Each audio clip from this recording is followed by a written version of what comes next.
So we've got a little bit different of flavor of episode for you today. We've got 3 guests, all of them from within Bruker. So I hope you stay tuned and get to learn something new about the software side.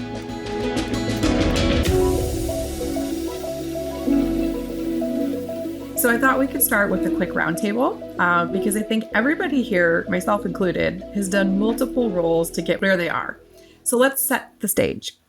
Bram, let's start with you. And can you tell us what you do at Bruker as most of your day job? Yeah, so thanks for the invitation first. I'm a product owner in the Skills Lab team. Skills Lab is Bruker's proprietary software for multi-imaging data analysis. And as a product owner, I'm sort of the spider in the web, connecting management, customer, and the development team, trying to collect as much information as possible to make the software a better product. So that's sort of my daily job, and it involves designing new features. It involves a part of customer support. It involves quite a bit of meetings too, but all in all, very creative and very varied set of tasks. So Tharan, I'll go to you next. Same question to you. Yeah, again, thanks for the invite and the opportunity to talk on our podcast here. I play a very similar role to Bram. I'm the product manager and product owner for Proteuscape, which is Bruker's software for proteomic data analysis. And yeah, I kind of think of myself as a translator to take the vision for what scientists want to have in their tool or the users want to have in their tool and kind of translate it for our developers so that they have a goal that they can achieve and program it and make it function the way the users want. I love that phrase, translator. I feel like so many scientists have to do that in some capacity. It's a great way of phrasing it. All right, Mariangela, you came to Bruker via another company, via an acquisition. So tell us what you do now with Bruker. So, hello and thanks for the invitation here. So my role here is as a project manager. I'm a project manager for the new software OMx Kate. The OMx Kate software is the main tool in order to do the processing in top-down OMx data. So yeah, I like the translator word that Tharan already used.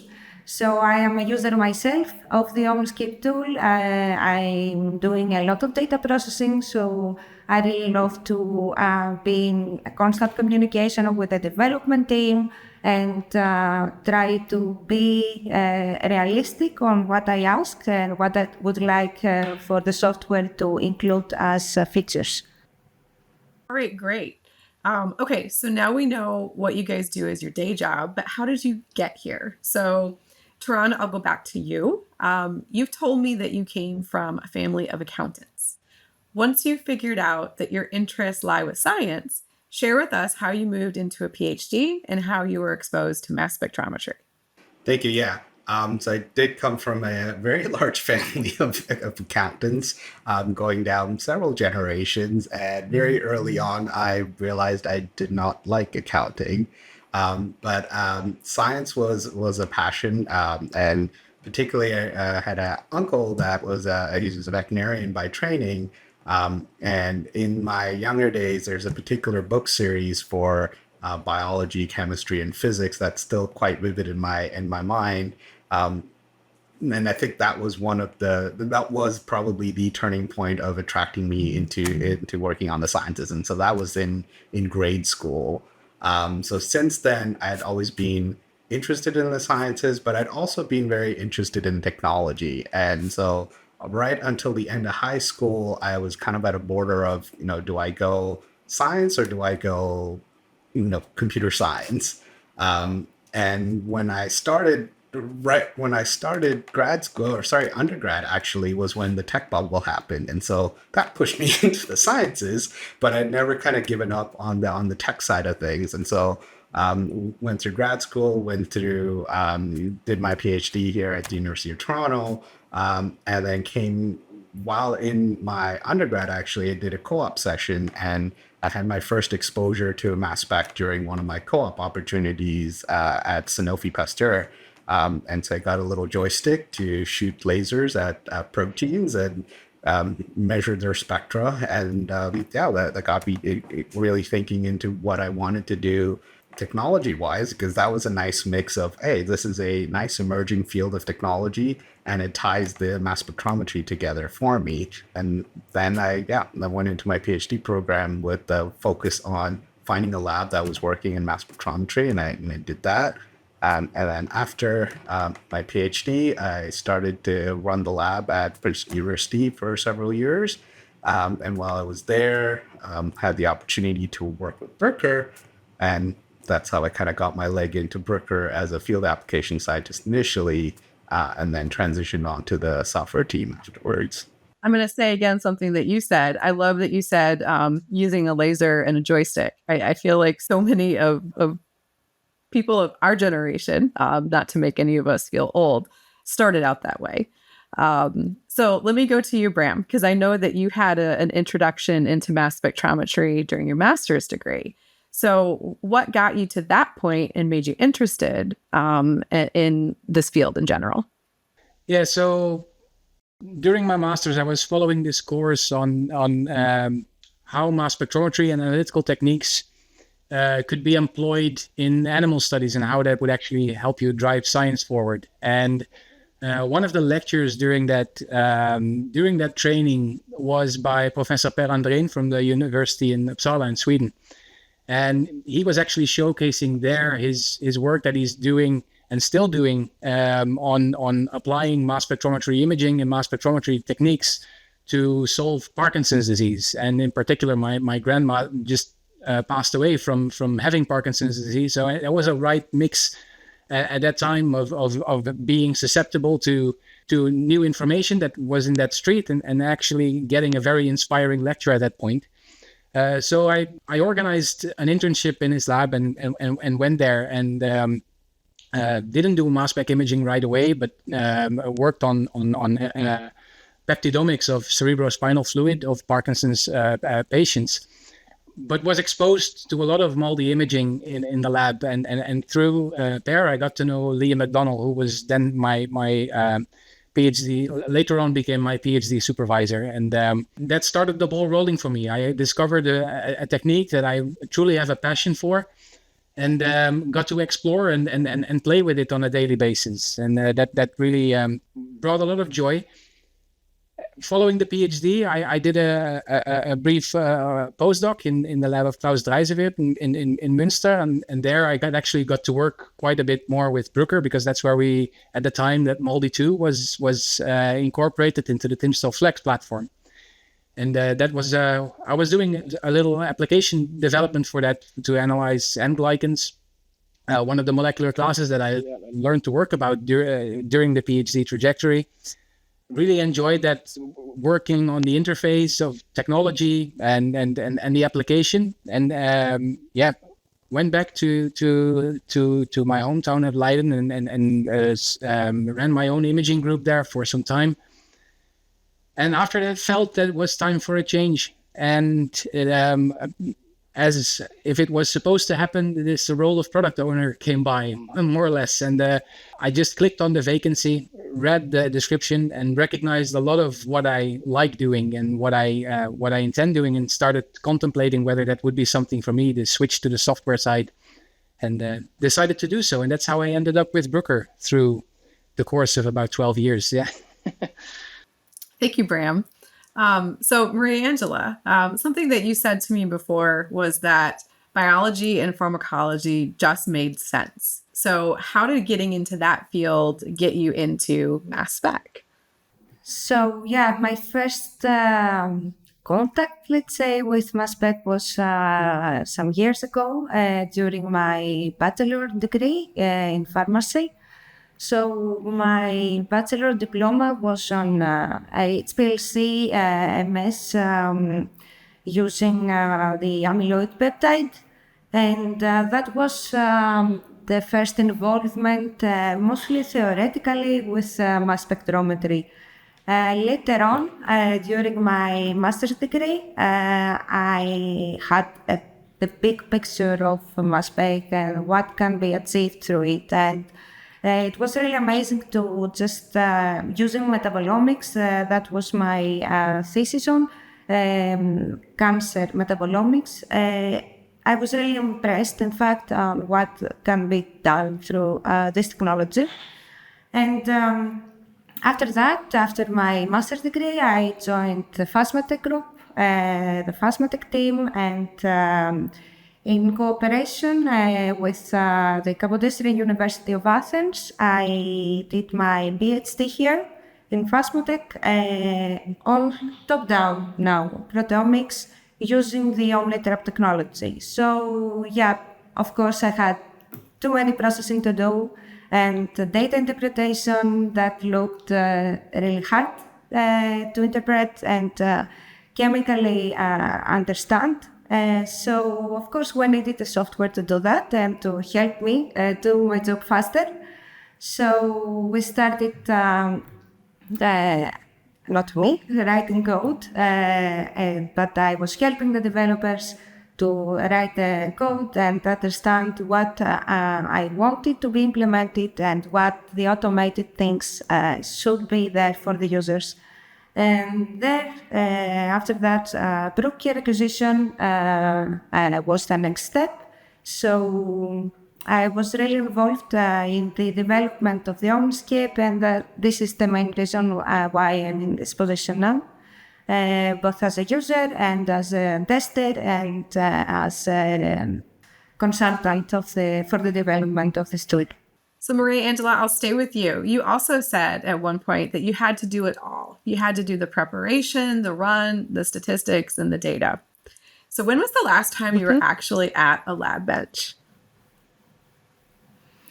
Today. Okay.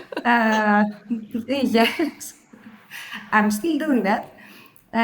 So yeah, I'm also the sample prep person here in Athens. So I prepare the samples for the top-down analysis, and I'm still doing the processing and analyzing the data. But using the software, everything is done much faster, and the statistics are automatically ready for me.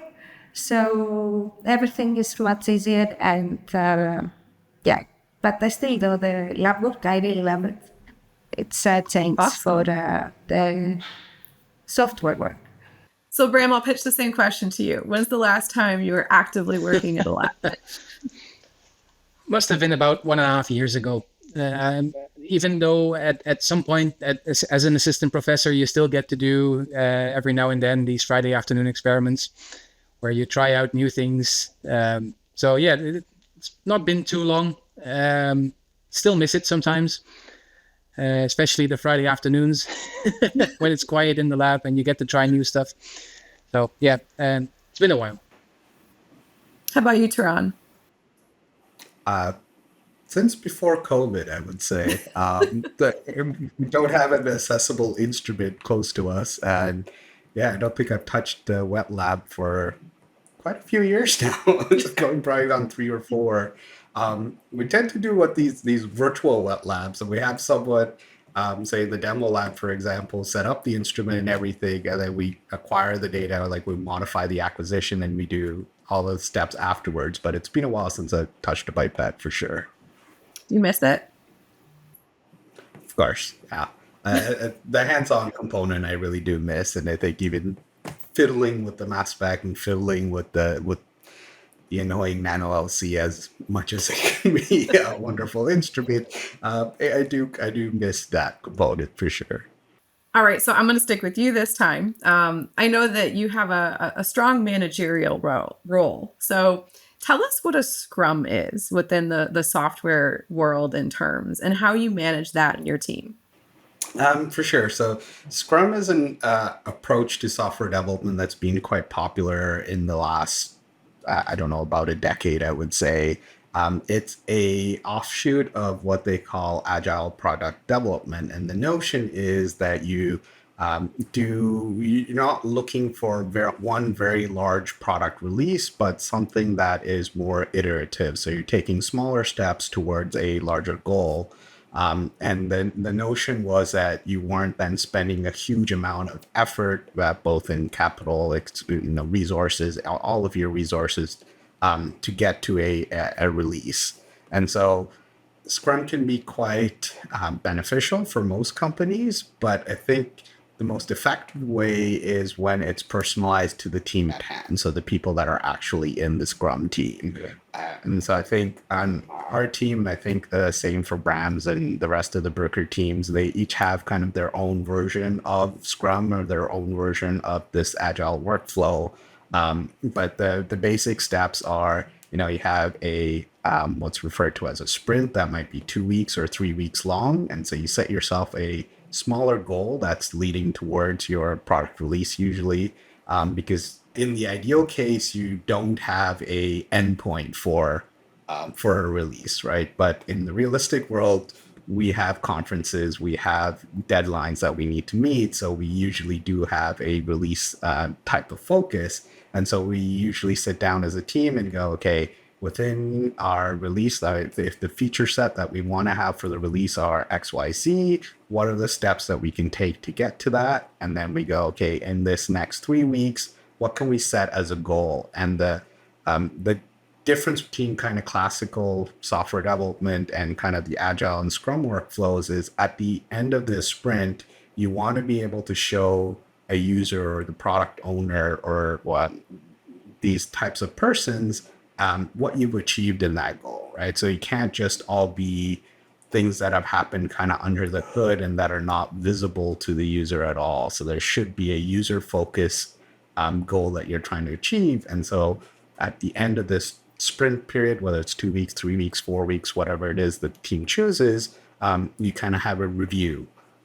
Everyone gets to show the parts of the product or parts of the code that they've been working on and how that feature is useful to the user. And then it also gives the users a small chance to kind of provide feedback to the whole development process. And the other key feature of all this is you look at the end of that sprint period, you look back and you do a retrospective, as a team, you sit down and you go, what worked, what didn't work, what should we keep doing, what should we stop doing, what was an absolute nightmare and we should never do again. And that's very important for the whole Scrum or the whole Agile process as a whole, right? You want to have that retrospective and kind of go, these things worked, we want to keep doing it. These things absolutely were a terrible idea. We should never do this again. That was kind of how we actually ended up now on a 3-week sprint cycle instead of 2-week sprint cycles, because we found from these retrospective conversations, we were like, oh yeah, this might actually work better for us. So I hope I didn't talk too much in that, but that's kind of the overall impression of my interpretation, I guess, of Scrum and the Agile workflow. No, I think that's really helpful. It's a term that gets thrown around, but until you do it, until you interact with somebody who's done it, you don't really understand it. So, Mariangela, let me then go to you, because I think you have the view on the user side more so. How are you giving feedback to the software team to keep things evolving and moving forward? So, yes, indeed, a huge fan, in fact, of the OMx Kate and, of course, a user. So we have many data to be processed, and I do that. And I have done it in the past manually for some years, I would say. So I have a good idea of what to expect in terms of fragmentation methods, in terms of relation on the type of the protein or on the size of the protein or some chemical aspects of the samples and all the stuff. So I have this part of the knowledge and I know what I would like to expect from the software to be done. So this way I can initially test the result of the code that is written for the development team. When something is not really behaving, let's say, we examine it again. We're trying to find a twist in the algorithm that would provide us with better results. results that would help the user and not increase the trouble. And in the same time, as true positive as possible. So yeah, this is the way. And so I test, I give the feedback, I use it in real time. I process real data, and then this is the loop. This is the loop. Thank you. Yeah, that's very helpful, I think, from a different perspective. So, Bram, maybe we can do more of the behind the scenes from you. I know you do a lot of active coding still. So tell us what else is going on from that perspective. I'm not doing so much coding at all, actually. Okay. Not at all. I'm not a developer, so I leave that to the developers because they are excellent doing that. So in the behind the scenes, there obviously is a lot of design, and at least from my perspective, a lot of design of new features. And to do so, you need to first of all get a good grip of where. What type of instrumentation we actually have and the unique selling points of the instruments are to really reflect that well in the software. So that means that in the background, you're always gaining new insights or trying to get new insights in what our products actually do, our instruments do, and actually what, on the other hand, try to find out what our customers want to do with it. So that's a lot of things that actually go on in the background and may not be immediately visible to someone outside of the team. And as Mariangela said, there's a lot of testing going on. So we do, and I try to assist in that as much as possible, since I've been a user of Skills Lab for quite some time as well. Try to truly reflect the user perspective as a product owner and work with the software and try to find out where we could improve things, what could be better, what could be different, and where we actually do pretty well. And on that note, I think that's also part of the job, and maybe under reflected is trying to make our customers or users aware of what the software does and what the new features are, because that's I learned that is actually quite a big challenge, is actually reaching out to customers in an appropriate way to make sure they understand what the software really can do. And I think this is a really fun aspect of the job, because you get to interact a lot with customers, and you always see happy new faces when customers learn that the software can actually already do what they want to do. So that's a lot of stuff going on in the background. And then on the fun side, we all work remotely, and something that is very nice is that every now and then after a release, we come together, we go for dinner, and really have nice behind the scenes interactions within our own small little team that we have within Bruker, which is also very good and a nice part of the job.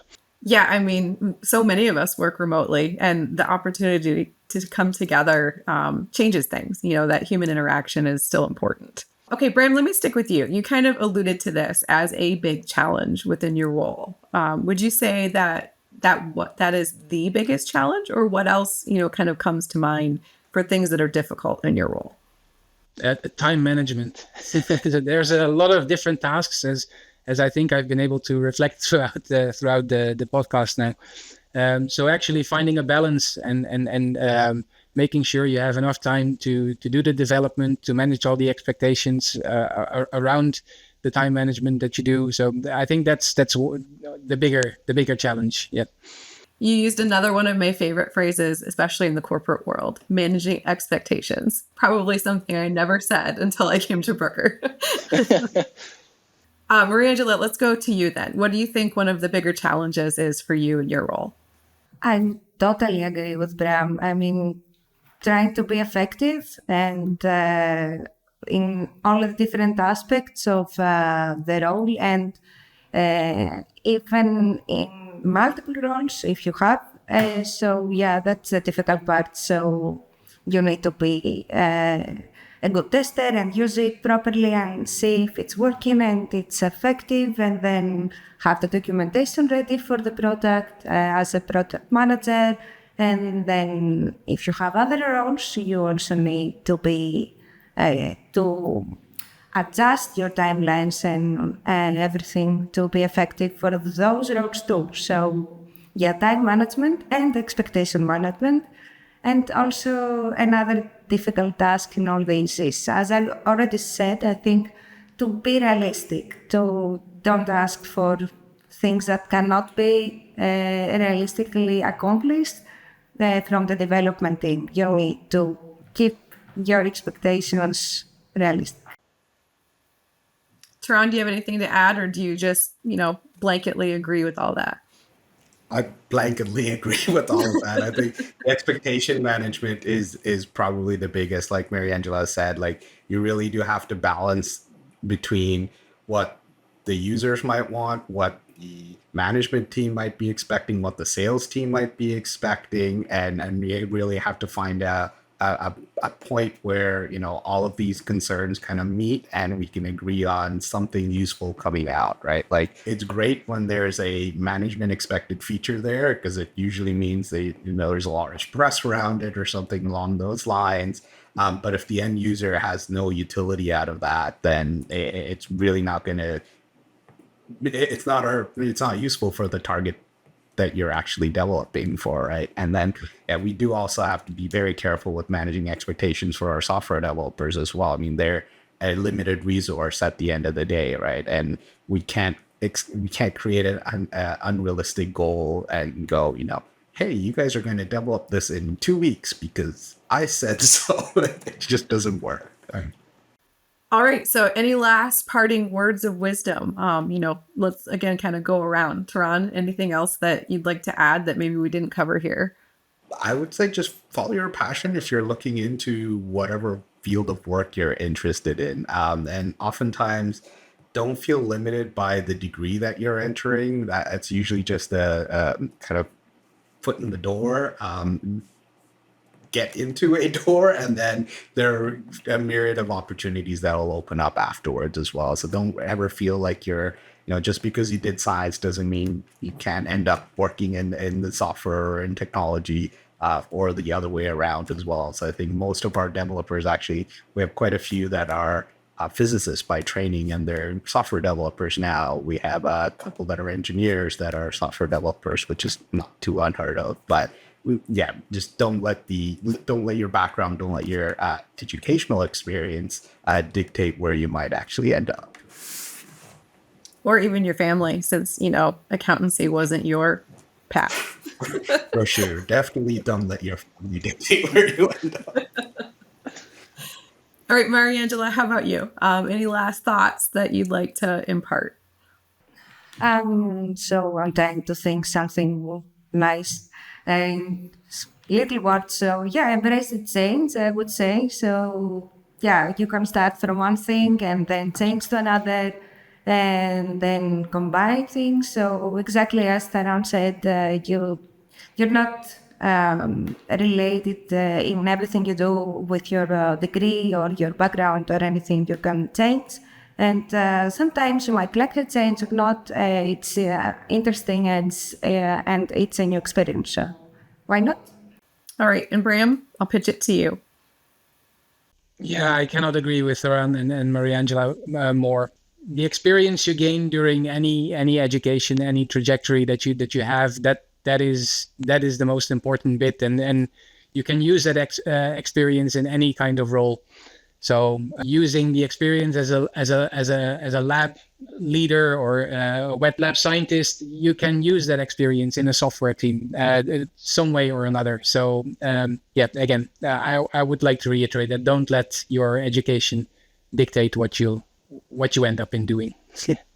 Yeah, well then thank you guys. I think you broke down some of the perceptions that people might have about a software team. Y'all are so diverse. You have very different backgrounds, and you've been able to still push into this pathway. And it sounds like be happy in what you're doing currently. So with that, I will say thank you and appreciate this glimpse into the software world. Thank you for having us. Yes, thanks for having us. Thank you very much for having us.